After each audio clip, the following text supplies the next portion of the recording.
You remember Dien Bien Phu? No.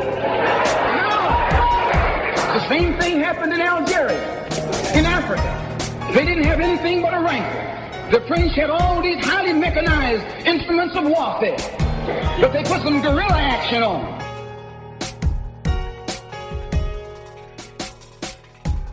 Hello and welcome to Guerrilla History, the podcast that acts as a reconnaissance report of global proletarian history and aims to use the lessons of history to analyze the present. I'm one of your co-hosts, Henry Huckamacky, unfortunately not joined by my other co-host, Professor Adnan Hussain, who of course is historian and director of the School of Religion at Queen's University in Ontario, Canada.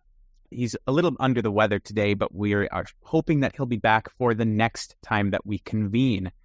Fortunately, we are joined by a guest host who the listeners will be very familiar with, as not only was he also the guest host of the last installment of this miniseries, but Brett O'Shea was also co-host of Guerrilla History for the last 3.5 years until just recently. So again, we're joined by guest host Brett O'Shea, who is host of Revolutionary Left Radio and co-host of the Rank Menace podcast. Hello, Brett. It's nice to see you again. Hello, yeah. Nice to see you as always, and I'm very, very excited for this entire series and particularly this installment, so this will be a good time. Yeah, absolutely. I'm glad that we were able to twist your arm into coming back for this series, but that's a joke, listeners. Brett was more than happy to come here. I did not threaten him in any way. Before I introduce our guest again, who again is returning for this miniseries and introducing the miniseries that we're in, I just want to remind you, listeners, that you can help support the show and allow us to keep up and running and releasing more episodes like this by going to patreon.com/Guerrilla History. That's GUERRILLA History. And you can follow us on Twitter to keep up with everything that we're doing individually and collectively at Guerrilla_pod. Again, GUERRILLA_pod. As mentioned already, this is a continuation of a mini-series, and specifically, it's a continuation of our ongoing Modern History of China miniseries that we are very blessed to be hosting Ken Hammond for. So Ken Hammond, again, is professor of East Asian and Global History at New Mexico State University, author of China's Revolution and the Quest for a Socialist Future, and a returning guest on the show. Hello, Ken. It's nice to have you back on. Glad to be here. Thanks for having me. Absolutely. So this is part 2 of our planned 4-part miniseries on modern Chinese history. Listeners, if you haven't listened to either the kind of introductory episode that we recorded before we knew we were going to be doing a miniseries on China's Revolution and the Quest for a Socialist Future, go back and listen to that. And then part 1 of this miniseries should have come out either 1 or 2 weeks ago at this point, and that was on the Taiping and Boxer rebellions. So if you haven't listened to that episode, I highly recommend that you go back and listen to that first, as we are essentially picking up more or less where we left off with that episode. Today's topic is going to be the Chinese Civil War, with a particular focus on the Long March, because that is something that I've wanted to devote an entire episode to, basically since the show has started. So Ken, when we're talking about the Chinese Civil War, and as we talked a little bit off the record, there's always this tendency to try to think, well, how far can we stretch back to the past when we're analyzing? You know, we're historical materialists. We always think how these things relate to previous events and how the material conditions of society and how those material conditions came about influence specific events. When talking about the Chinese Civil War, we could go back a long way to lay the roots for it, but I think we should pick up in 1911. So I think that I will just leave it open for you here because, as I said, we did leave off kind of at this point in the last episode. Can you tell the listeners why we are picking up in 1911, what happened in 1911, and why this is laying the roots for the Chinese Civil War? Well, the 1911 is the year of when the Qing dynasty finally enters its stage of collapse. The dynasty had been tottering for the last decade since the suppression of the Boxer Rebellion that we talked about last time. There'd been some too little, too late efforts at reform of the imperial state, but that was just not the pressure for change that had been building up through the late 19th century and in that first decade of the 20th century. It just finally reaches a breaking point. And what happens is in October of 1911, the the military, the imperial army, was an arena within which the revolutionaries, the folks hoping to overthrow the Qing state, have been doing a lot of organizing. It's always good if you have military forces that are politically engaged and are not going to be prepared to fire on the popular movement if that movement starts to express itself. The Qing state, though, was worried about the influence of nationalist revolutionaries, the people basically organized around Dr. Sun Yat-sen.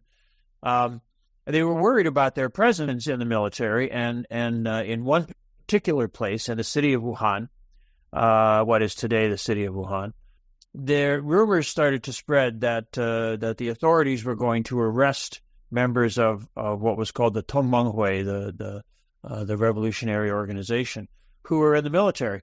And in an effort to block that, there's a mutiny. And the leaders, there were in fact, of course, Tongmenghui people in the military.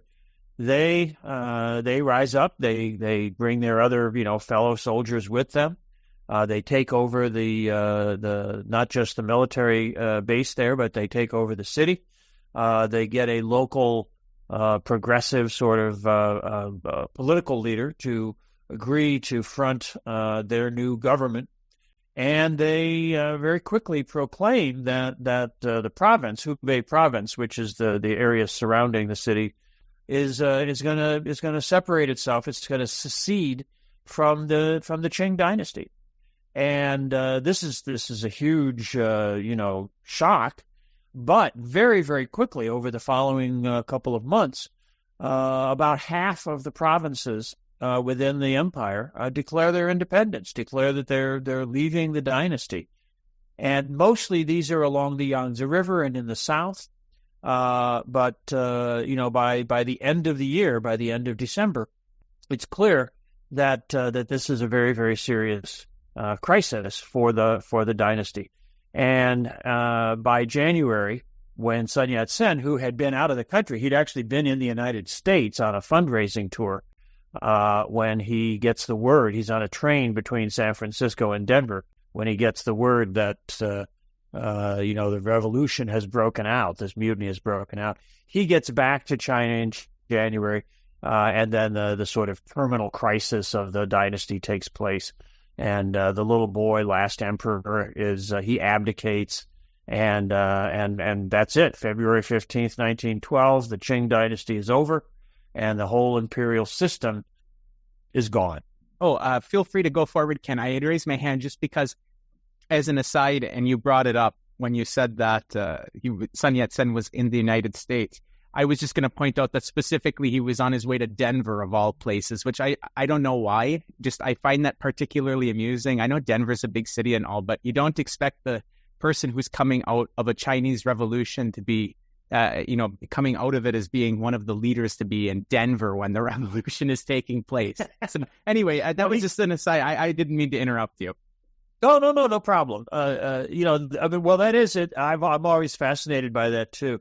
He was on a fundraising tour, and in fact goes on, from Denver to Kansas City, St. Louis, winds up in New York, takes a boat over to London, raising money for the revolution the whole way, speaking to overseas Chinese communities. There was a significant Chinese community in Denver, people who had been working in the silver mines up in the Rockies and all that. So he's drawing on those communities, but he returns. Once he gets to London, he then moves pretty quickly back to China. And when the arrangements are made for the emperor to abdicate, the fellow who represents the imperial state is a military leader named Yuan Shikai, and Yuan Shikai had been in the late years of the dynasty. He had been a real force for modernization of the military. So he's in control of what's called the Beiyang Army, the northern most modernized units within the military. But he sees the writing on the wall, and he also, of course, sees an opportunity for his political advantage. So the plan, the hope of the revolutionaries was that Sun Yat-sen would become the president of a successor state, of a republic that would be established. And indeed, he does. When he gets back to China, he is proclaimed as the first president of this incipient republic.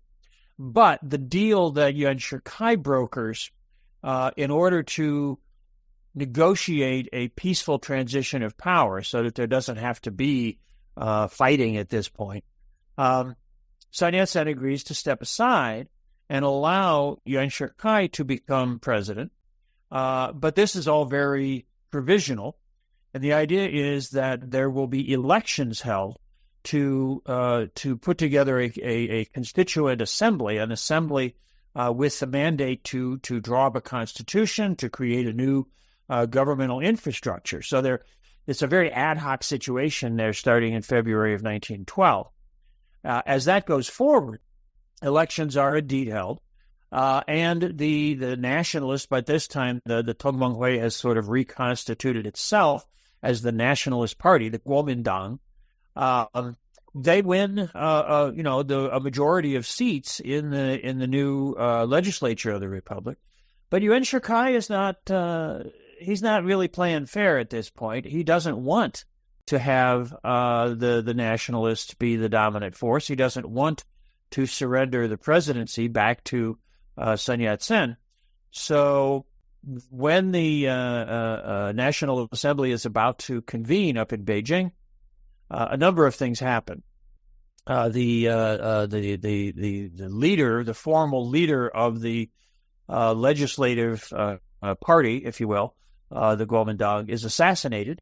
He's blown up on a train platform down in Shanghai, and Yuan Shikai declares that the most of the delegates elected by the Kuomintang are ineligible to take up their seats. So he basically purges the legislature before it even has a chance to convene, and then has the rump, the leftover legislators, elect him to be president. And then a couple of years, or about a year after that, he then proclaims himself to be president for life. So it's a very abortive start to these efforts to create a republic. You know, the dream, apparently initially at least for many people, had been to create a sort of liberal republican state modeled on Western bourgeois democracy. But that goes off the rails very, very quickly. Yuan Shikai doesn't last that long. In April of 1916, he tries to stage an imperial restoration with himself now as the new emperor. He gets fancy imperial robes made, and he puts together a sort of like a cabinet of officials, but gives them all titles from the old imperial system. He actually goes down to the Temple of Heaven, where in the spring every year the old emperor would go and sort of do these rituals to start the agricultural calendar. He goes down and does that, but he doesn't get any traction. People, the mass of people in the capital, are kind of laughing at this, and so his effort to become a new emperor collapses. He leaves the city, and he dies about 6 weeks later of people say of a broken heart, but whatever collapse he went through, he's off the stage. But that's, in many ways, that's a good thing. But it also meant that there was now no longer a powerful political center. Sun Yat-sen had a lot of following, but the organization of the Kuomintang was not really prepared to assume national leadership at that point. And so this is the moment from 1916 for the next decade that China really fragments into what we call the warlord era, where there are 20 or more different military strongmen, some of whom control a province, some may control 2 or 3 provinces. Some provinces are divided between a couple of warlords. It's a very chaotic period. There's lots of fighting. It's very tough on the ordinary people. This is the period, the end of the teens and the beginning of the 20s, when the livelihoods of people, especially in the countryside, are just ground down to their absolute, base rock bottom level, and people are struggling every day just to survive and hang on. So this, the end of the imperial system, this abortive effort to start a republic, and then the collapse of that and the fragmentation into, this warlord era. That's what sets the stage for what will become the emergence of the Communist Party and the socialist revolutionary struggle. So we can move on to that if unless you have a particular topic or question you want to get to first. Sure, I'll just add some. I have some thoughts for sure. One thing is, it's just fascinating because when we look back over these transitions towards liberal democracy, towards capitalism, they're never these sort of clean breaks that just happen and then this thing is installed and then we move forward. There's always this stutter step, this reaction. I mean, look at the French Revolution, compared to other bourgeois revolutions, very left-wing. But then there's also the Thermidorian reaction, and that gives eventually rise to Napoleon, which in some ways carries forward the French Revolution in serious ways, but in other ways betrays it and ends it, becomes Emperor of France himself. And I think we should keep that in mind when we're thinking about socialism and the transition in that direction, which is it's never going to be a perfect, clean, first attempt we succeed approach to transitioning in that way. So I think that's interesting. Another element that jumps out to my mind is, in the West, we're enamored with the Roman Empire. That lasted, the exact dates are, of course, fuzzy, but about 1,000 years. And I think one thing that we should pause and reflect on is this 1911 revolution and everything that happens after is the end of over 2,000 years of this chain of imperial dynasties in China. Over 2,000 years, which is hard to wrap our minds around. And I think that, of course, is going to influence the way people think and influence that transition in really interesting ways. Just for some chronological orientation for listeners, at the time of the 1911 revolution, Mao is about 18. The Chinese Communist Party is going to be created in about a decade out from this, and then the Civil War about 15 years out from this, so just people can orient themselves. But my question is, in this transition period, Mao is growing into adulthood. Do you have any insights into his experience during this time, his thoughts, and how his political evolution sort of took place in this 1911 up through the 20s of Chinese history? Sure. Yeah, in many ways, Mao's story is kind of a microcosm of what happens for many young, educated Chinese who were passionately hoping and seeking a path forward to create a China that would be, more just, more equitable, able to stand on its own feet again, able to stand up to Western imperialism and to go forward and solve these dreadful problems that were oppressing the Chinese people. That combination of domestic oppression and imperialist exploitation, was just, as I said, just grinding people down, to the rock bottom. Mao, in the teens, goes through. He's affected by and actually it becomes a part of what's called the New Culture movement. The New Culture movement was, in many ways, it's often portrayed as a rejection of traditional thought and traditional political culture, and it certainly is. But it's not a complete rejection. It's an effort to both draw from the outside world new ideas, new inspirations, new ways of doing things, but also to work with elements from within the Chinese tradition. Because the Chinese tradition is a vast and complex field. And there were certainly progressive elements within that. We had things like the Taiping Rebellion, the Boxer Rebellion, which were egalitarian and anti-imperialist movements right in recent history for them, but also reaching deep back throughout Chinese history, popular uprisings calling for social justice and economic transformation and all that. So Mao and the New Culture movement, they want to draw on both, new ideas coming in from the outside world, but also on radical and progressive elements from within the Chinese tradition. So the New Culture movement, and figures like Chen Dushou and Li Dazhao, Tsai Yuanpei, who is the chancellor of Peking University, they're writing, they're publishing, they're putting out newspapers and journals. The journal New Youth, that's addressed at young people who are trying to find a path forward. Joanne Lai, who studies in Japan for a little bit at this time, is another. So these young people are questing for new ideas.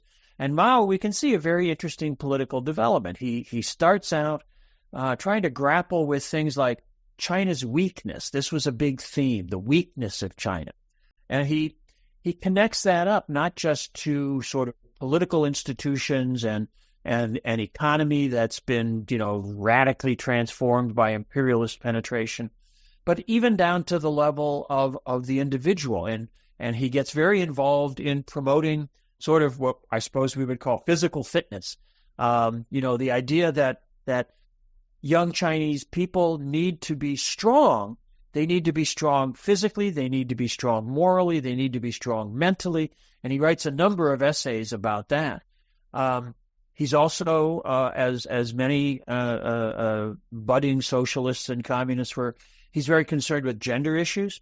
There's a famous essay that he writes about a young woman who commits suicide rather than be forced into an arranged marriage that she didn't want. And Mao writes about that, and that becomes an issue for the New Culture people and all this. And then, of course, in 1917, we have the outbreak of the Bolshevik Revolution in Russia. And as news of that starts to come into China, many people who had been involved with the New Culture movement, including Mao Zedong, start to read about that, and they start to be more and more interested in what Lenin is saying. And, of course, then they go back and they start studying more deeply about Marx and Engels and their writing. So now we see Mao and Zhou Enlai and other people like that, as well as the leaders of the New Culture movement, particularly Chen Duxiu and Li Dajiao.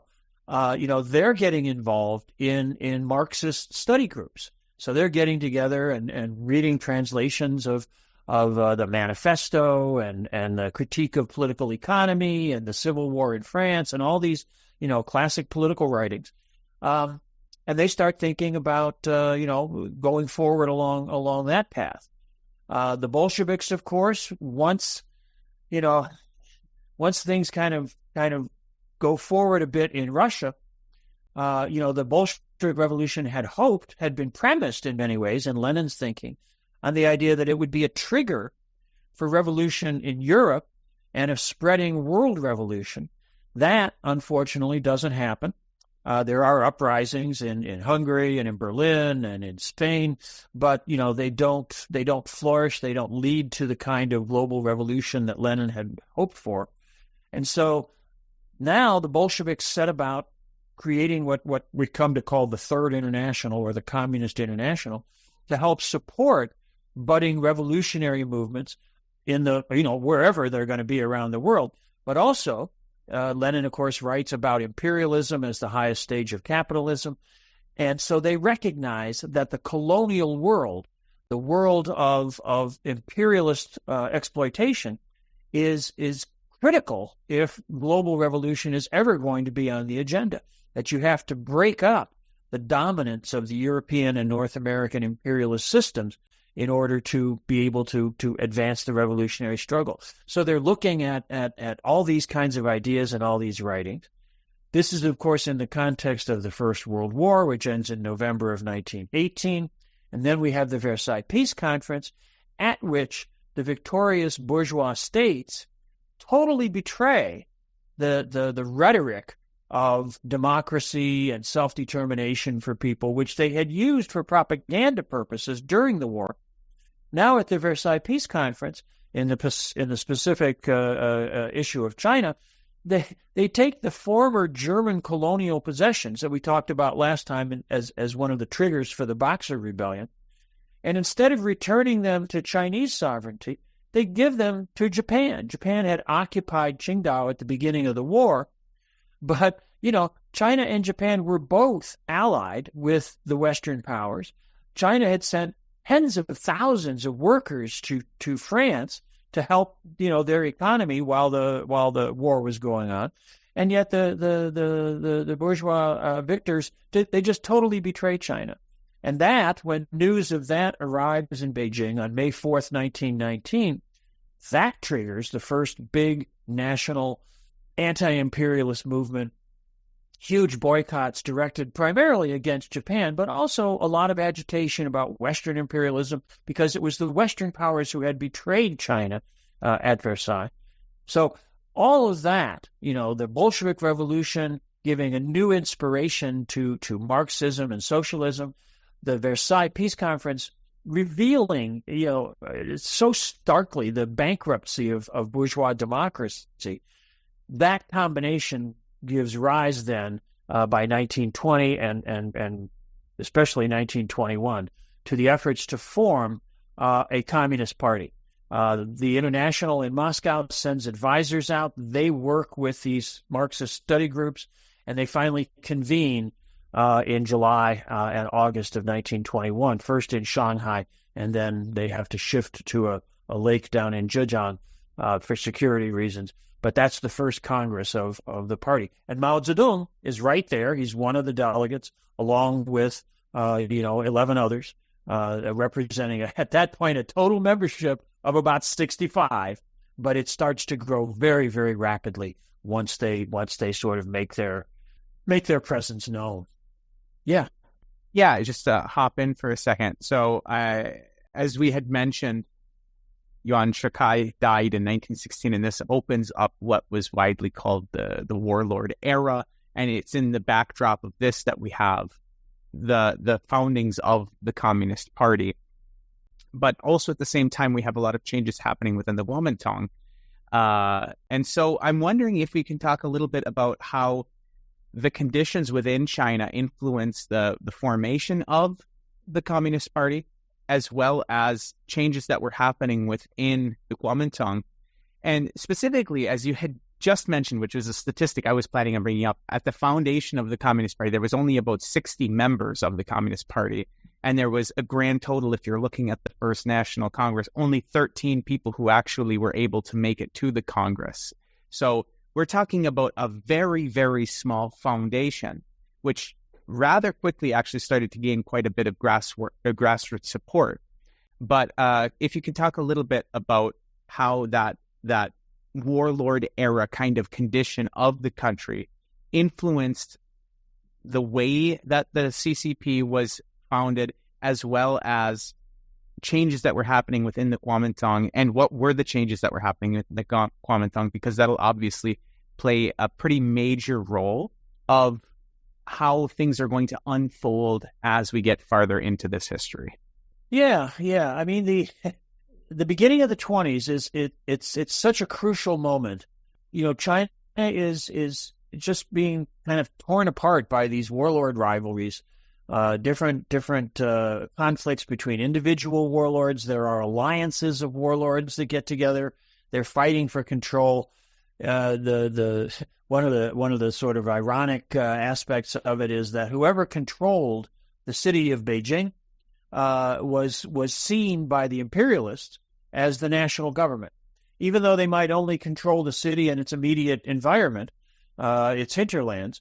But because that's where the foreign powers had their embassies and all, whoever was in control there was seen as the national government. And sometimes the city would change hands, different warlords would take control, but then they became the national government. So that was kind of a strange aspect of that period.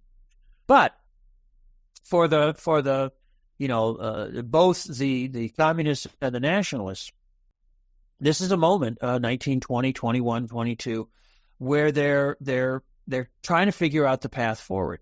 And that's a very complicated analytical challenge. I'm going to talk about the nationalists first, because that's a little more straightforward, and then we'll talk about the problems that the Communist Party faced. The nationalists, Sun Yat-sen had been the nationalist leader for a long time, since the 1890s. But he was a great mobilizer and a great fundraiser. He wasn't necessarily the strongest organizational thinker, shall we say. So when the International sends advisors out to China, they not only work with building the new Communist Party, but they also work with the nationalists. Sun Yat-sen's ideology, Sun Yat-sen's political thinking, was sort of moderately socialist. He talks in what he calls the Three People's Principles in one of his basic writings. He talks about what's called people's livelihood, and the idea, as he understood it and as he propagated it, was a kind of basic socialist perspective on having those who labor and those who produce value share in the social distribution of the wealth that they're creating. And it wasn't. He didn't have a historical materialist analysis. He wasn't a communist. He didn't have a Marxist approach to things, but he did have this sort of general progressive socialist ideology. So he was open to working with the representatives from the International, and they worked with him to transform the Kuomintang, interestingly, into a Leninist party. That is to say, a party that operated on the principles of democratic centralism, a party that enforced discipline so that it became a more effective and efficient organization, and that greatly strengthened the Nationalist Party and created or began the process of creating the conditions that would allow them by the mid-1920s to launch the effort to reunify the country, to bring the warlord period to an end, and to create once again an actual functional national government. So that's going on, and that's an important thing to have on the table. But on the side with the communists, this gets very, very complex, because the question was, okay, we're going to organize, we're going to have a communist party, and the ultimate objective, of course, is going to be to have a socialist and communist revolution. But in China, at that point, the industrial proletariat, the sort of industrial working class, was a very small proportion of the population, of the economy. The agricultural economy was still overwhelmingly, the place where most people lived and worked. And although it was a commercial agricultural economy, it was a capitalist agricultural economy, nonetheless, it wasn't the industrial proletariat. And the Bolsheviks, from their point of view, from their perspective, viewed the industrial proletariat as the only class with the potential to be a revolutionary class. They viewed the peasantry, drawing on things that Marx had written about in the context of France, as a petty bourgeois strata which could not be relied upon. It might align itself with the working class, but it might go over to the bourgeois elements as well, depending upon particular circumstances. So that was sort of a fundamental perspective, and what that meant was that in this context of the early 20s, the international advisors urged the communist leadership to form a united front with the nationalists. They viewed the nationalists basically as a bourgeois party, a bourgeois nationalist party that was deeply connected to the Chinese capitalist element. And of course, there were patriotic capitalists. There were capitalists who were anti-imperialist because they wanted a free field for their operations within China. And they saw getting rid of imperialism as a way to, clear the path for their capitalist development. Okay. So, Ken, one could say that they hadn't reached the highest stage of capitalism at that point. Well, absolutely. But that was sort of the class position, the economic position of the nationalist party. They were nationalists, and that's what they called themselves. And so they were anti-imperialist at that point because they wanted to create the conditions for the national bourgeoisie to be able to flourish. So the international advisors advocated a united front. That united front is created. That becomes actually a great thing for the communists because it gives them the opportunity to organize within the Kuomintang, but also continue on their own. And they become a great force in the labor movement, Trade unions begin to be organized, and a lot goes forward. But Sun Yat-sen passes away, and in the mid-20s, about 1925, beginning of 19, I think it's February of 25, and the leadership that emerges within the Nationalist Party after that comes to be dominated by Chiang Kai-shek. And Chiang Kai-shek is a rabid anti-communist. He is deeply involved with financial capital. He marries into the Song family. TV Song becomes the finance minister of the Kuomintang government once it gets constituted, and they're deeply embedded with Chinese financial capital. Plus, there's a kind of unholy alliance with a lot of organized criminal groupings, especially in Shanghai. So this creates a very difficult situation because in 1926, Chiang Kai-shek launches what's called the Northern Expedition, which is a military campaign. The nationalist military has been built up. The nationalists had been in control of one province. They were basically like other warlords in some ways. They had Guangdong province in the south. They built up their military forces there with advice from the international as well. They helped with organizing the military. And then in 1926, they start this northern campaign, retracing in many ways exactly the course that the Taiping rebels had taken, back in the 1850s. So it's a history repeating itself kind of moment. And they are the Northern Expedition. The goal is to subordinate all the various warlords to Kuomintang authority, to create a unified national government dominated by the nationalists.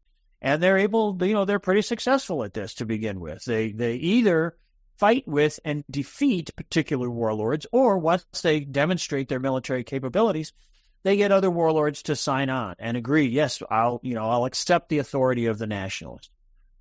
By April of 27, they've reached central China. They now have control over Wuhan and the Yangtze River Valley, and they're coming to Shanghai. Shanghai, of course, was an international city. It was a concessionary city governed by the foreign imperialists, but it was also a city where the Communist Party had its greatest strength in the factories, in the labor unions, and it was a city where the criminal gangs had a tremendous amount of control and influence. So when Chiang Kai-shek and the Nationalist Army are approaching Shanghai, the communists stage an uprising to seize control of the city so that their expectation is they can welcome the nationalist forces, and then they'll have a significant position in Shanghai and in central China going forward. But what Chiang Kai-shek does is he stops outside of Shanghai, and a combination of the imperialist police forces and gangs from the criminal organizations stage a counter coup, and thousands of workers are killed. The leadership of the party is decimated. Many of the important leaders are either killed outright or arrested and later killed in prison. It's a terrible blow. This is the split between the nationalists and the communists, and that throws the party into disarray, to say the least. Now the United Front is over, and the question is going forward then, as Lenin would say, what is to be done? What are you going to do at this point? How are we going to move forward? And this leads to a period from 1927 until about 1933, where the party really struggles with trying to adapt to the conditions, the realities of life in China, and figure out how to create a viable revolutionary movement. And it's at this point that Mao Zedong begins to emerge, and by 1933 will emerge as the key figure in the Chinese Revolution, because Mao who, during the United Front, like most of the members of the party, has also joined the Kuomintang, has had a position. He's made director of the Peasant Bureau, and he's out in Hunan province, his home province in central China, working with peasant unions, farmers' unions. And he writes, of course, his famous report on the peasant movement in Hunan, in which he does this in a number of other writings as well, but in that report, he makes a critical breakthrough, a critical theoretical leap that becomes the foundation of the success of the revolution, which is that he writes about the vast majority of the agricultural workers. He calls them agricultural proletarians. And he divides this up in various ways, and it's a very, very clear analytical profile of the situation in Hunan. And he writes other reports about other areas eventually in which he does the same thing.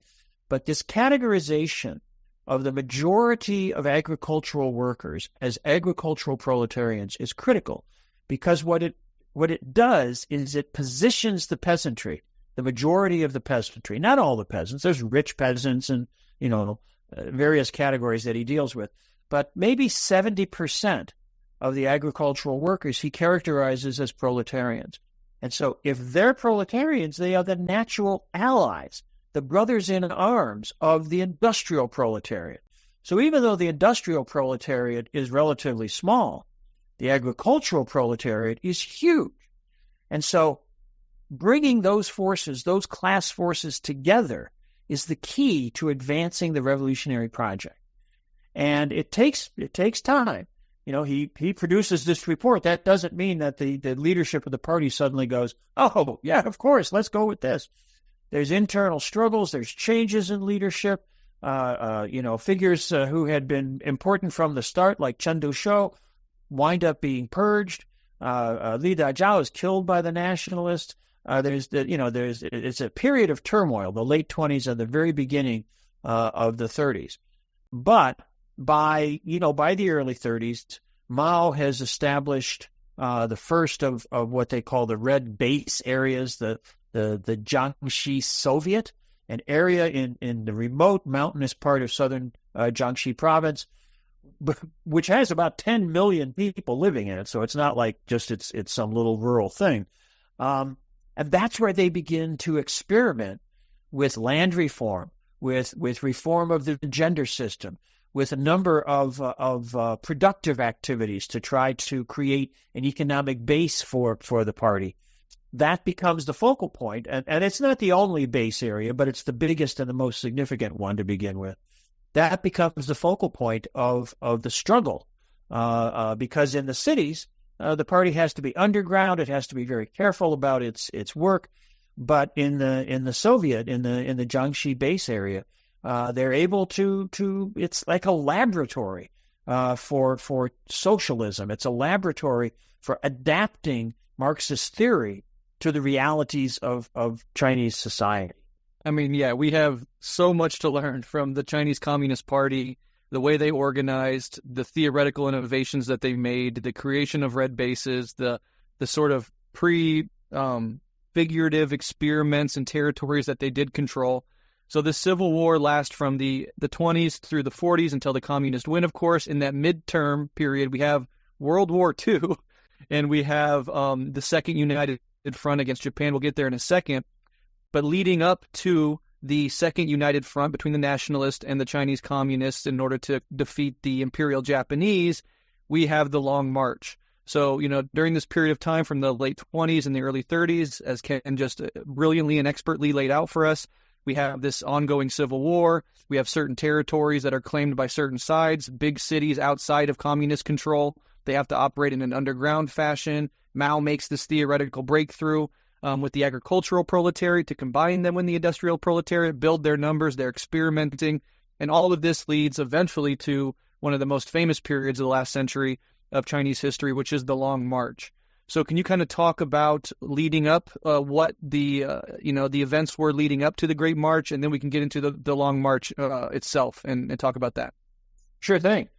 the Jiangxi base area, becomes really the center, the most important node within the revolutionary movement by 1931-32.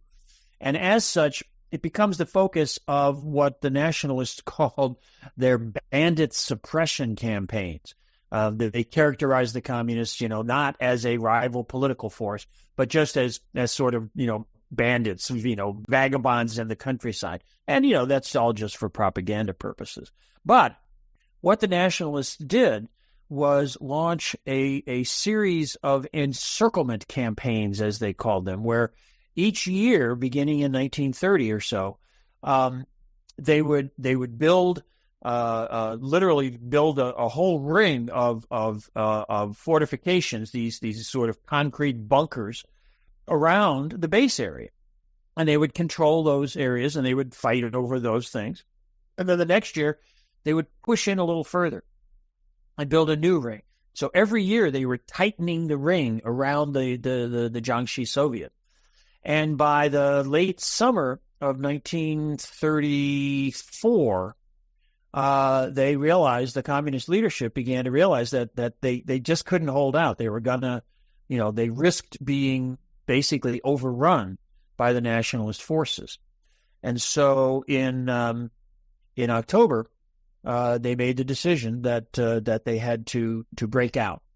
There was a heroic unit that was tasked with launching an attack on the nationalist forces on the northeast corner of the base area. But that was a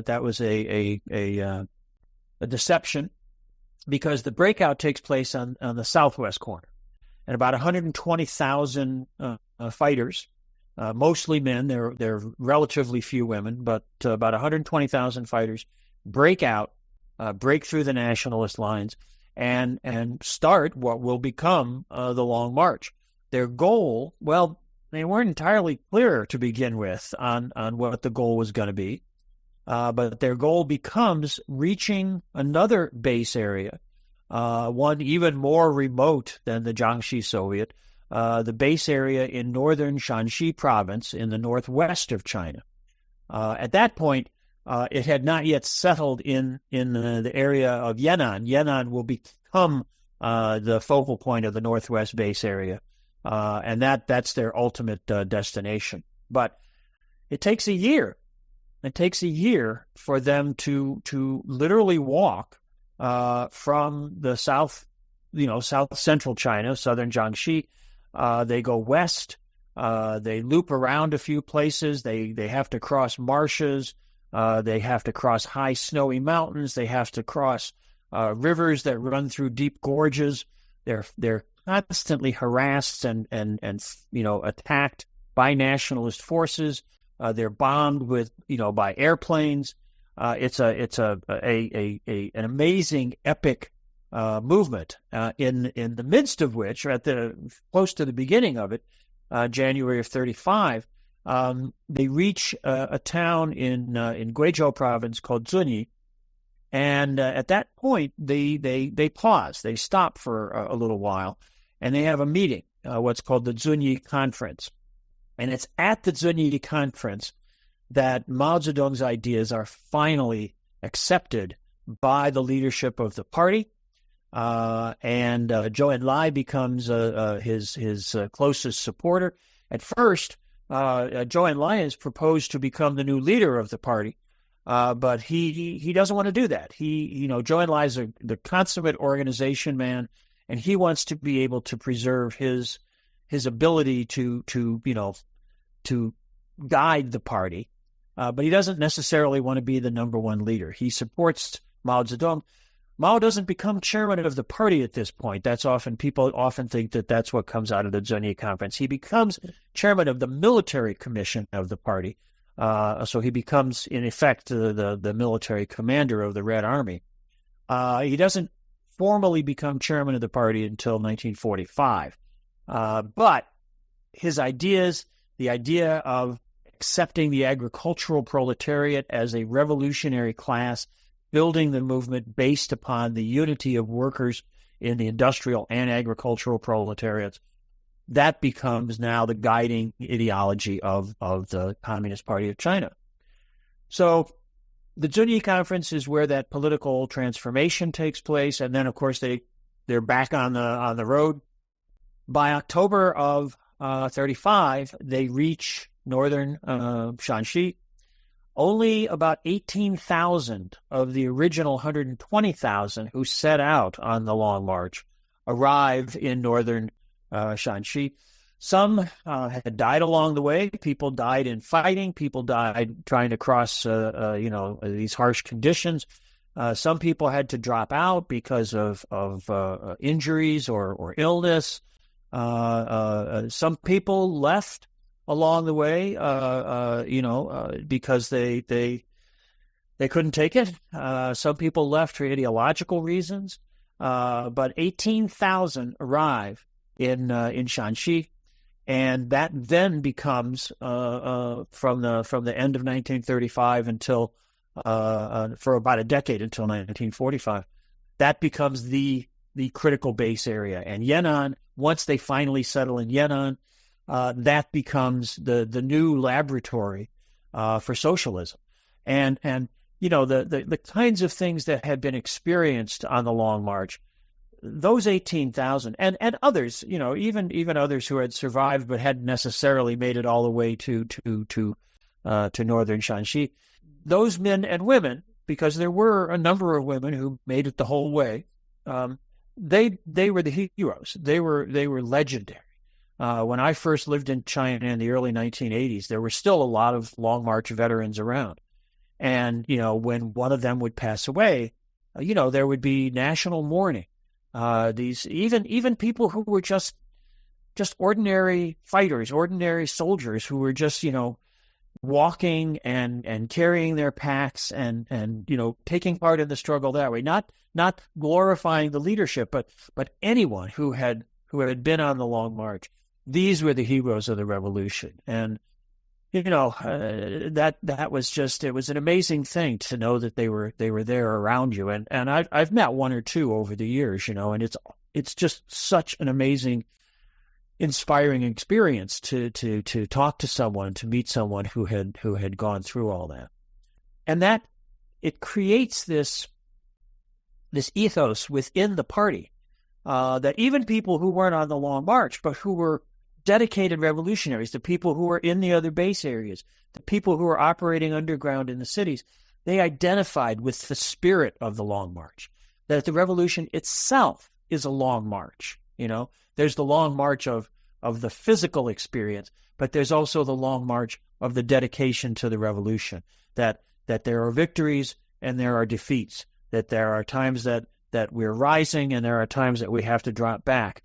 And, to have that epic tale as the inspiration for the revolution, I think it's something that gives the Chinese Revolution a quality that in many ways it is still with us. That when Xi Jinping these days talks about staying true to the original mission of the revolution, he's hearkening back to that Long March spirit, if you will.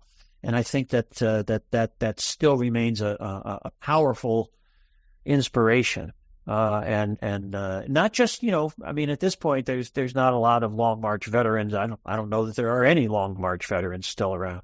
But for the Chinese people, this is still something that is very, very much alive in their hearts and in their political consciousness. So the Long March is quite the tale. There's thousands of stories, and of course they've made movies about it, and there's books about it, and it's something that is a very living presence in China for the people and for the party, of course, all the way to the present moment.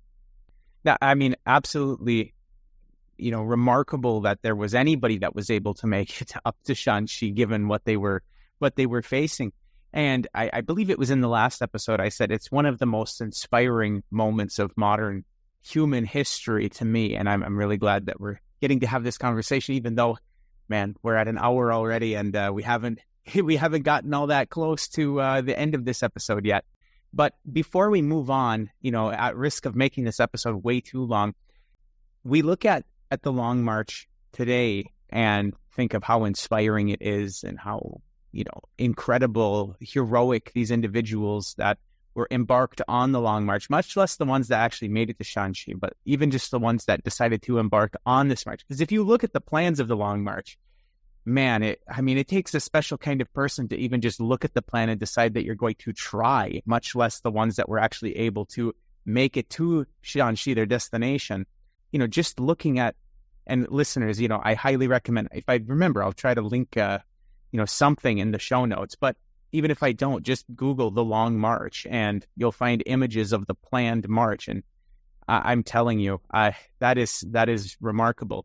But Ken, what I'm particularly interested in, and briefly, because otherwise this episode will never end, I'm really curious about what they were experiencing at the time, not in terms of the hardship that they were facing, but what were things like when they would come across people on the Long March on the way to Shanxi? How were they, I don't want to say greeted, that's probably the wrong word, but how were their interactions with ordinary, not the nationalist troops, not the people that were trying to hunt them down, but just ordinary Chinese civilians on their way to Shanxi? What were they viewed like? This, as this big moving, like guerrilla force going up north. It's very interesting to think about what the people that are just in the villages of, rural China are thinking and experiencing as they see this group going through their village. Yeah, that's a really good topic to address a bit, because it's really critical to understanding how the revolution worked and how the revolution was able to build solidarity with the people. Because, this is the period where the Red Army puts into practice, its policies about relating to the people. The idea, they used to talk about how the people are the sea and the communists are the fish, and the fish can't live without the sea, But you have to, the Red Army and the Communist Party have to be the extensions of the people, and so this is when the ideas of the discipline of the Red Army, the idea, don't take a single thing without paying for it.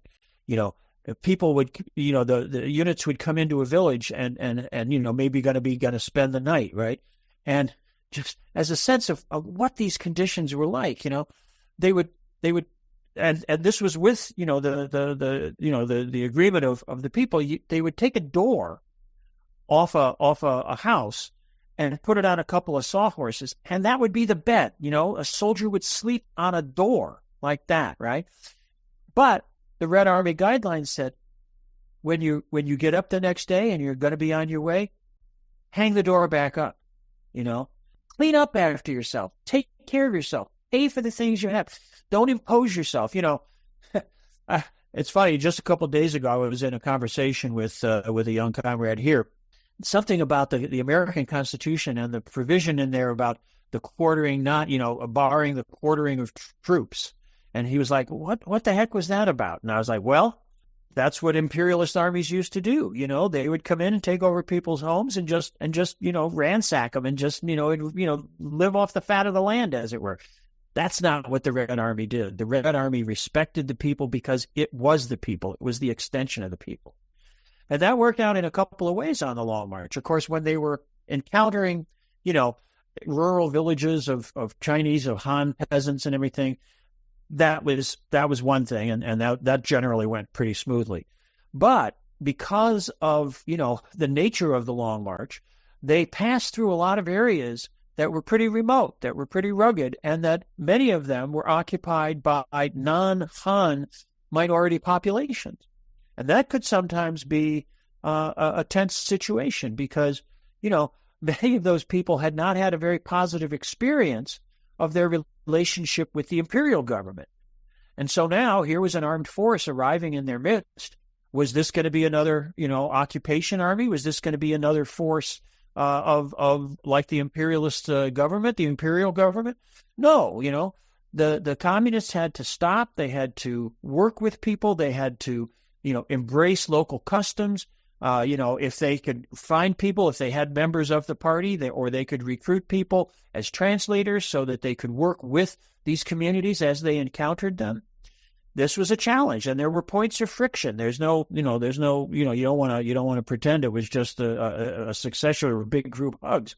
This was a challenging endeavor, but the party addressed that, and the Red Army addressed that by putting into practice these principles of being a people's army, and that's all the people. They weren't an army of the Han Chinese. They were an army of the Chinese people, as they lived there in those places in that time. So, the relations with the ethnic minority communities, they basically worked that out as they went, and obviously succeeded in building that unity. And that's something, again, that we have to bear in mind today, that China is a multi-ethnic state, and it's a state which respects the identity, the traditions, but also the contemporary realities of 56 different ethnic groupings, and that tradition, that respect, is based upon the ties, the cooperation, the relationships that were built in the course of the Long March. Yeah, it's so fascinating. Just for people who are in the U.S. and might not have a really extensive knowledge of China, China is roughly about the size of the continental U.S. So, I just did some quick math while you were talking, and you started from Atlanta, you walked to Phoenix, and then you walk from Phoenix to Seattle, and then you walk from Seattle to Minneapolis, and you're still not at 6,000 miles, which is how long the Long March was. Just kind of put it in perspective for an American. That is, all the detours and all the setbacks, and you're being attacked. And mountains and rivers, just like you would have been in the U.S. as well. Absolutely. You just can't fathom what these people went through. So I just wanted to make that clear. So at the end of the Long March is more or less the about a year out from the beginning of what is known as the Second United Front, which after years and years of fighting, the nationalists and the Chinese communists come together once again in a relationship of convenience to fight the Imperial Japanese. So I was hoping you could talk a little bit about the Second United Front. And then if you also have a moment or a thought about this, during this entire time, the entire Civil War, what was the posture or the assistance from the Bolsheviks up north, right? Did they play a significant role throughout this conflict? Obviously, they prefer the Chinese communists to win, but I'm wondering how far they went to try to assist them. But then also really focus, I think, on the Second United Front is the important thing here. Yeah, well, those are two related topics. So let me. The Second United Front comes about pretty straightforwardly in some ways. The Japanese, Japan had its own trajectory of modernization and tries to position itself and does position itself as one of the imperialist powers by the late 19th century. They fight a war with China in 1895 over Korea. They annex Korea in 1910. They invade Manchuria in 1931 and separate that from the rest of China, setting up a puppet state there. The Japanese had this vision of their own imperial dominance. They were opposed to Western imperialism, but only to facilitate the expansion of their own imperialism. And they saw China, at least the army elements in Japan saw China as the great arena for their expansion. They wanted to gain control of China, the wealth that they knew could be produced out of China, the resources that they could gain access to. So Japanese imperialism, has its own very clear and direct agenda. And by 1936. They are positioned on the northern borders of the rest of China. In December of 36, there's an incident, what's called the Xi'an incident, when Chiang Kai-shek goes out to Xi'an in northwestern China in the southern part of Shanxi province. Okay, so the communists are at Yan'an in the northern part of Shanxi province. Xi'an is the capital of Shanxi province in the south. And there's a warlord there, Zhang Shuiliang, whose father had been a warlord and had been assassinated by the Japanese. Zhang Shuiliang is violently opposed to the Japanese. Of course, they blew up his dad. He's a little upset about that. And he's very critical of Chiang Kai-shek. He says that, why are you devoting your energies to fighting the communists who are just patriots, as opposed to resisting Japanese imperialism? And Chiang Kai-shek goes out there to have it out with Zhang Shuiliang. But Zhang Shuiliang kind of puts him under house arrest, locks him up, and then invites the communists to come down and have a little chat. So Zhou Enlai flies down to Xi'an, and Zhou Enlai and Zhang Shuiliang and Chiang Kai-shek have a little set to, and as a result of that, Chiang Kai-shek agrees to the Second United Front to fight against the Japanese, and then he departs and goes back to his capital at Nanjing, taking Zhang Shuiliang with him, and the nationalists keep Zhang Shuiliang under house arrest until the 1980s, even after they retreat to Taiwan in 1949. They take him along, and he's finally released only after Chiang Kai-shek dies, and then he's released in the 1980s. So it's crazy. That's a crazy story of his experience. But the Second United Front is formed. That seems to have convinced the Japanese military leadership. They were happy with the nationalists and the communists fighting each other because a divided China could be more easily manipulated. Now the United Front, they see that as a problem. And so just 6 months later, in July of 1937, the Japanese launched their invasion. They come down across the Great Wall line in the north, and they invade via Shanghai up the Yangtze River. And that starts the war of Japanese aggression. And, of course, they occupy a considerable portion of China, particularly in the sort of northeast quadrant of the country, but also the ports along the south coast. They, of course, occupy Hong Kong eventually. And they establish themselves there and try to exploit China as much as they can. But it's not a walkover by any means. The communists in the north wage a prolonged guerrilla war against the Japanese, and the nationalist forces do fight the Japanese. They keep them from controlling much of the south, but Chiang Kai-shek still has his main focus on the communists. He very famously at one point says that the Japanese are like an irritation of the skin, but the communists are a disease of the gut.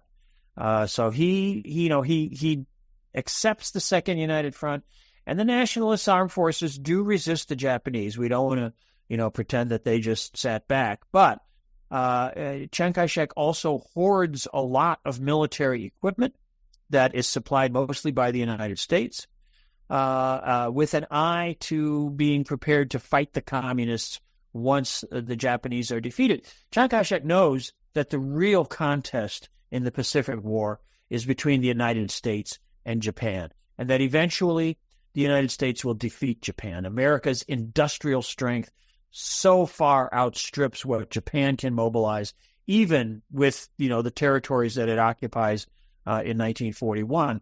That eventually the Americans are going to crush the Japanese, and of course that's what happens. So Chiang Kai-shek knows that he can sort of ride it out. And so, they resist further Japanese expansion, but they don't really do much to attack the Japanese in the areas that they're occupying. That work is done by the communists fighting behind Japanese lines out in the villages. The Japanese controlled the railways and the cities, but the countryside was largely in the hands of the communists. And the communists did a lot of work to present themselves as they were, as the real defenders of China. Right, and this built further solidarity with the masses of the Chinese people who saw Chiang Kai-shek, kind of sitting it out. When the war comes to an end, of course, the Americans drop atomic bombs on Japan. That's not a great thing either. But it does bring the war to an end in August of 1945. There's a brief period, end of 45 and into 46, where there are efforts at creating a coalition government. Zhou Enlai spends a lot of time first in Chongqing, the wartime capital, and then in Nanjing when the nationalists moved back there, trying to negotiate trying to convert the United Front into a coalition government. There's various interim agreements are reached. The Americans send in George Marshall to try to negotiate some of that stuff. But the contradiction between the nationalists and the communists is just, it's too real. The nationalists are a corrupt bourgeois party that has embraced the Western imperialists by this point, working hand in glove with them. The communists are revolutionaries who want to create a new, different order, a socialist China. That contradiction isn't going to be resolved. And that is what leads by 47 to the outbreak of the actual Civil War. But let me step back just a moment from that and address the other question that you raised, because it's a thorny one. It's not actually a very nice tale. Stalin and the Soviet leadership didn't really embrace Mao's ideas about the peasantry as an agricultural proletariat. They accepted the need to provide some support to the communists, but given the position of the communists in Yan'an and other isolated base areas around the country, they couldn't provide a lot of direct support to the communist forces. But that's one set of material realities. But the sad part of it is that Stalin and the Soviet leadership continued to see the Nationalist Party as basically the viable force for future development in China, and they provided military assistance, advisors, financial assistance to the nationalist government. Now, in part, of course, that was because the nationalists were eventually fighting the Japanese. The Japanese were part of the Axis powers. Even though Russia and Japan signed a mutual non-aggression treaty back in 1939, clearly, the Soviets wanted, Japan not to be prevailing. Because if Japan was successful, that would be a boost to Hitler and Mussolini and all that. So that gets bound up in the geopolitics of World War II. But the Soviet Union continued to provide assistance to the nationalists all the way down to 1948. Once it became clear, especially by the end of 48, with this great battle of the Huaihai campaign, where the communist forces, the Red Army, finally just crushed the nationalist forces. Tens of thousands, hundreds of thousands of nationalist soldiers deserted to the Red Army side. It was this was the real turning point. At that point, the Soviet Union cuts off its support to Chiang Kai-shek, and really begins to throw support back to the Red Army and the CPC. But it's a problem. It leaves a legacy of mistrust between Mao and Stalin, and between the two parties, between the Soviet Party and the Chinese Party, which as Brett, as you were saying a little while ago, revolutions are not they're not something that you lay out a schematic and you just assemble it and everything works perfectly. They're human. They have their flaws. That relationship has its ups and downs, even after liberation, as we know, through the 50s and beyond. But a lot of the legacy of tension between the Soviet Party and the Chinese Party is based on this long support for the nationalists, for the Kuomintang, that was based on really on Stalin's mistrust of the peasantry as a revolutionary force. I know Brett and I both have brief follow-ups for this section of the conversation before we move into the closing of it. I guess I'll go first, which is, You actually had mentioned more or less what my follow-up was, but I just want to nail you down a little bit more on this specific point. You talked about how a lot of weaponry was being sent to the nationalists during the fight against Japanese imperialism. You talked about how Chiang Kai-shek was a very strong ally of the United States in this fight. And actually, interestingly, again, I like to hearken back to what I was taught during middle school and high school, because it's just interesting to think about how students in the United States are taught about this history.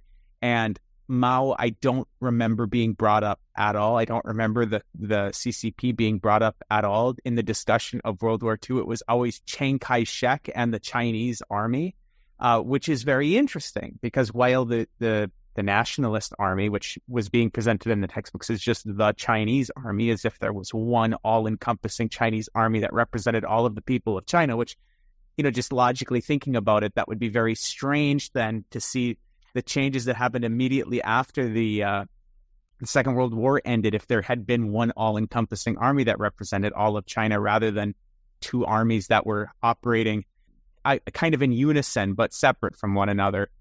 It's very interesting because you see all of the weaponry being funneled to Chiang Kai-shek, but on the other hand, and as you pointed out, this actually ended up kind of working against them in the long run, because the communists were just so much better and much more effective at fighting the Japanese.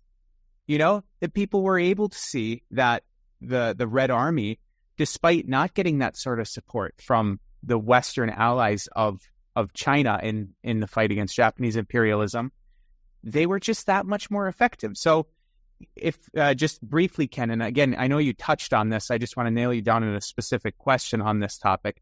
What made the Red Army so effective, whereas the nationalist army, again, was kind of sitting on the sidelines? And how did that impact the recruitment of new members of the Communist Party? Because that, of course, is going to play immediately into the way that things unfold after the Second World War ends. Yeah. Well, I mean, yeah, it sounds a little trite, but basically, the Red Army was a people's army. It was an army largely of peasant soldiers. Most of the soldiers, certainly when they came into the Red Army, were illiterate. The party, of course, carried out a lot of educational programs. But you're fighting a war. That can't be people aren't spending 40 hours a week doing their homework. The Red Army was a people's army. It was based upon the people. It was a volunteer army. No one was drafted or conscripted into the Red Army. They respected the people. We talked about, hang the door back up after you sleep on it. Pay for the food that you get. Don't see the people as a resource to be exploited, but see the people as your hosts, they're the people for whom you are fighting, right? In a very, very concrete way. The Nationalist Army was largely a conscript army. By the time of the Civil War, after World War II, a lot of them hadn't been paid. Their equipment was not kept up. Some of them didn't have uniforms. Some of them didn't have shoes. There was so much corruption in the nationalist system, in the government, and in the military. There were units where there were all these names on the roster, but half of them were dead or out of action, and the officers were simply taking their pay.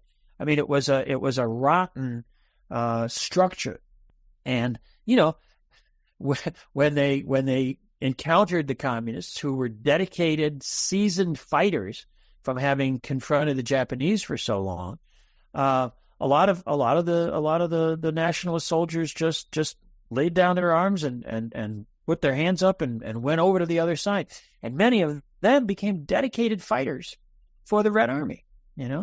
So it's really a basic contrast between a people's army and a conscript army of a corrupt government, a corrupt regime. It's not a lot of mystery to it, and so that made the Red Army an attractive thing. And of course, when liberation comes, when the Civil War comes to an end, when the Red Army enters Beijing, January, February 1949, there's wonderful footage of the parade. They come in the South Gate, the Central South Gate, and they march right up through with the area called Chenmen into the heart of the old city, the old capital, and literally, Beijing at that point had a population of about 1 million people. And when you see the footage of this, it looks like all 1 million of them are standing on the streets cheering and waving flags, and it's liberation. We talk about liberation, and that's what it was: liberation from Japanese imperialism first, and then liberation from the nationalist, corrupt nationalist government. So that brings the Civil War to an end. That brings the revolution not to an end, but really to a beginning. And of course, exactly what you're talking about with regards to the nationalists, it plays out when they go to Taiwan and they initiate the White Terror, which maybe we can touch on here in a bit, right? That rot and that like sort of clearly who are the bad guys situation. It does play out after liberation and after the nationalists get pushed to Taiwan. Really quick though, I do have just a sort of a side question. You don't have to spend much time on this, but I'm just out of pure curiosity. Do you have any insight into how the Chinese people writ large, maybe Mao Zedong in particular, or the Communist Party in particular, reacted to the nuking of Japan? Because obviously it's this horrific event in human history zoomed out, but it also ended, Japanese power and really settled that score for the Chinese, especially after all the atrocities Japan committed within China. Do you have any insight into the reaction on the part of China to the nuclear bombs against Japan? Well, there was certainly an awareness that these weapons had been used, but in the context, Japan had also been subjected to a campaign of incendiary bombing, which actually killed more people than the nuclear bombing. And of course, Germany, the same thing, the firebombing of Dresden and other cities. The brutality of the imperialist armies was clearly on display. This idea of total war, of waging war not just against an enemy army, but against the civilian populations of the enemy countries. This is like the inversion of People's War. And so there was an awareness of that. And of course, the anticipation of that in the post-war confrontation with imperialism. When we have to remember that in the early 1950s, President Eisenhower threatened to use nuclear weapons against China in the disputes over some of the offshore islands that were still being held by the nationalists. So there was an awareness of the incredible destructiveness of nuclear weapons. But, of course, Chairman Mao also very famously said that the atomic bomb was a paper tiger, and that gets ridiculed a lot. But what he meant, of course, was that, yes, it's a terrifying weapon. It is a weapon of mass destruction, but no weapon is going to destroy the revolutionary spirit of the Chinese people. That was what Chairman Mao was talking about, that technology is technology, and the imperialists are willing to use it. But that China would survive and would triumph over that. So that's the sense in which he says that the atomic bomb is a paper tiger, not because he doesn't take its destructive capacity seriously, but because he sees the strength of the revolution as able to overcome even so devastating a weapon. Yeah, terrific. So Ken, I've got one question left for us today. I mean, I've actually got about a dozen, but I'll ask one and then we'll close out the conversation because, as I was telling Brett in the chat, we're at risk of making this a 12-hour episode if we ask everything we want to. So the question is, you took us more or less to the end of the Chinese Civil War. Can you talk a little bit, as we talk about the closing of this, the Chinese Revolution and the Civil War, how did the Chinese Communist Party consolidate the revolution after the success of the Civil War? You mean after liberation? Yes, after liberation. So, okay, we've talked up until liberation. So what happened at that moment? I guess we didn't talk about the Kuomintang being kicked out. But okay. But then, take us after that liberation from the Japanese up through the end of the Civil War itself, which I know we had kind of like touched on in previous answers.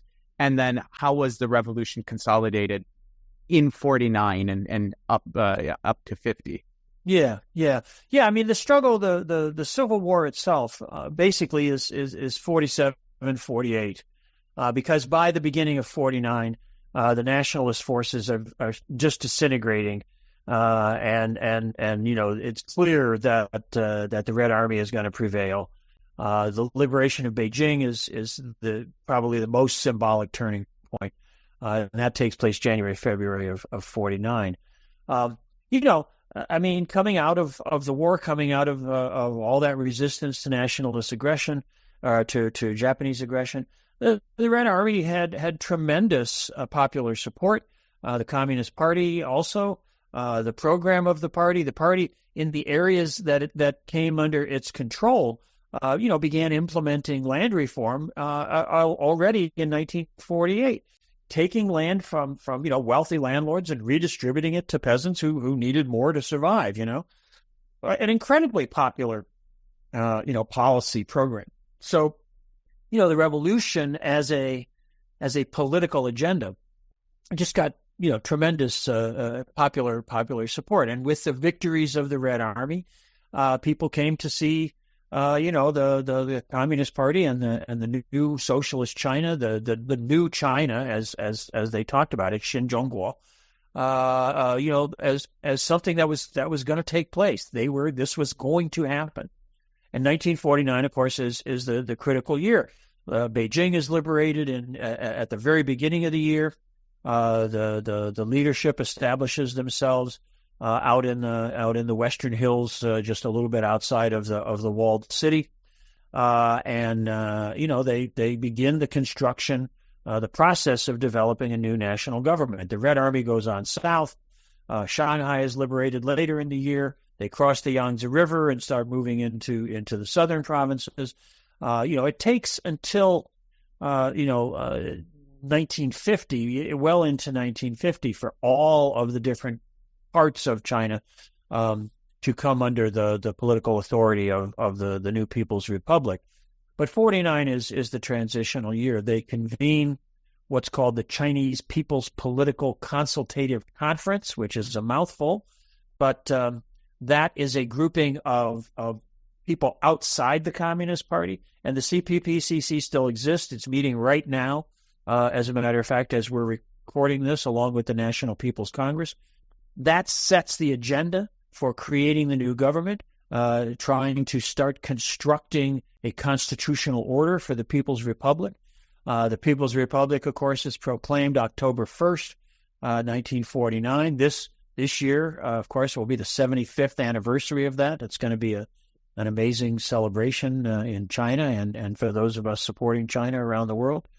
Yeah, so there's this vision of what the Chairman Mao talked about, of what he called new democracy, which was the idea that the communists weren't going to take over and become some dictatorial force. They wanted to build a broad-based new order, new political order. So the Chinese People's Political Consultative Conference, the National People's Congress, as it was going to be constituted, these were going to be the mechanisms through which the government would come to be, and there would be, they created different ministries, and of course there was the Red Army now becomes the People's Liberation Army. So this process of constructing a new political order pretty much occupies their time through much of 49, the summer and the early fall of 49, until the actual proclamation in October. And then, of course, Chairman Mao gets on a train and goes to Moscow to negotiate the Sino-Soviet Friendship Treaty, which is critical for that first decade of development that lies ahead. I know we're going to talk about that period in the next episode. But that's the infrastructure for that is what's created in 1949 and going into the very beginning of 1950. Two quick questions as we wrap up here. How did the nationalists end up in Taiwan? What was the sort of deliberations around that? Why did the new Communist Party even allow them that? And then as we wrap up as well, I like maybe a recommendation for a movie with regards to the Long March, because we can talk about it, we can read about it. Sometimes having really good visual representations of a historical event like that really help people learn. So maybe that would be a cool thing you could do at the back end. But I'm particularly interested in Taiwan. Yeah, well, the nationalists once the negotiations for a coalition government broke down, and once the Civil War got going in earnest, it didn't take them long, I think, to realize that they were not going to prevail. They begin preparing to evacuate to Taiwan. Taiwan, of course, had been part of the Japanese Empire. And so when Japan surrenders in August of 1945, nationalist forces cross over to the island and occupy it to displace the Japanese colonial government. And they begin to anticipate withdrawing there, certainly by 1947. There's historical precedent, of course, for that. Ming loyalist forces all the way back in 1644 had withdrawn to Taiwan and resisted the Qing dynasty for a while there until around 1660. I'm sure they were drawing on some of that precedent. But the people on Taiwan were not particularly thrilled about this. They saw the nationalists as corrupt and arrogant and oppressive. In February of 1948, there's an uprising against the nationalists, and it is this which is put down so brutally. Tens of thousands of people killed, others put in prison. This is when martial law is declared on the island, February of 1948. That isn't lifted until the late 1980s. So, this is the foundation of what becomes this very oppressive regime on Taiwan, where even well into the 70s and the early 80s, dancing was illegal because some weird, Christian precept that the nationalists embraced, mandated that. It was a very weird regime that they established out there. But once they had suppressed this uprising in 1948 and imposed martial law, they prepositioned themselves to get out. And when the nationalist forces began to disintegrate, they started forcing soldiers onto airplanes, onto ships, and taking them across to Taiwan to establish their military presence there. There were men, who'd been conscripted from their villages, who never saw their families again, never saw their wives, their kids. Not until after the ending of martial law in the 80s was it possible for family reunions to begin. And there's a whole wave of that goes on where people who had families that had been separated, and of course sometimes this was successor generations, the children of nationalist soldiers going back to the villages from which their fathers had come, and being embraced by the people there, because of course Taiwan is part of China, and this was just part of the hopes at that point for national reunification. But the move to Taiwan is not a sort of glorious transition, but it's a really brutal evacuation, a forcible evacuation of thousands and thousands of ordinary soldiers, and of course the looting of the mainland. The treasures from the Palace Museum that had been taken by the nationalists when they evacuated Beijing, wind up in the National Palace Museum in Taipei.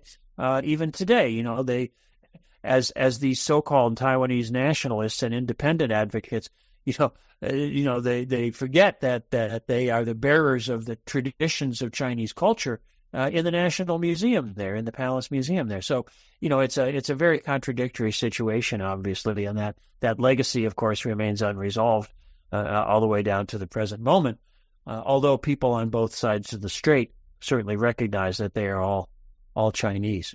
Yeah, and then just really quick, I know I asked that question, just about a movie recommendation for the Long March. Yeah, boy. Well, there are lots of good movies about the Long March in Chinese. Feel free to recommend those. I was going to ask if you could. Yeah, you kind of put me on the spot with that. I know there's a group actually up in Michigan that shows Chinese films online every week, and I sat in with them for a while last year when they were doing a bunch of films about, including ones about the Long March. I'm going to have to look at my notes and dredge up the actual names, but I'll get those. I can't produce them off the top of my head right at the moment, but there are many excellent films about the Long March and about the Revolution, overall that are really very much worth viewing. And as you say, they're very inspiring. I think especially for young people to see these struggles and the heroism involved. It's good to have that sort of visual component to that. So I'll get back to you. Email it to me. We'll put them in the show notes. Listeners, if you're interested in movies on the Long March, just check the show notes, and we will inevitably have recommendations from Ken there. All right, we're going to wrap up this episode here. Brett, my lovely guest host for this episode, can you let the listeners know how they can find your excellent podcasts? Sure, yeah. Thank you again, Ken. Absolutely fascinating whirlwind of history. I am entranced every time you speak, and the depth of your wisdom and knowledge of these histories are fascinating. So thank you so much for spending time with us. As for me, you can find everything I do at revolutionaryleftradio.com. Excellent. And Ken, can you remind the listeners how they can get your latest book? Sure. The book is China's Revolution and the Quest for a Socialist Future, and that is available from 1804 Books in New York at 1804books.com. Terrific. As I said, unfortunately, our co-host Adnan was not able to make it today, but you can find him on Twitter at Adnan A. Hussein, Husain. Check out his other podcast, The Majlis, Majlis, which is on the Muslim world and Arabic diaspora. No, Arabic world, Muslim diaspora. Got that backwards, but I corrected myself. It's okay. Adnan will not be that mad at me. As for me, listeners, you can find me on Twitter at Huck1995, HUCK1995. You can help support the show, keep us up and running by supporting us at patreon.com/Guerrilla History. That's GUERRILLA History. Follow us on Twitter at Guerrilla_pod, GUERRILLA_pod, to stay abreast of all of the latest things that are coming out from us individually as well as collectively. And I will remind you, listeners, that this was installment number 2 officially, because we did have that kind of preamble episode that we did with you back in the fall, Ken, last year. But this is episode 2 officially of our mini-series on modern Chinese history. Stay tuned. Episode 3 on the Cultural Revolution will be coming your way in 1 or 2 weeks. So be sure to keep your ears peeled for that one. And until next time, listeners, solidarity.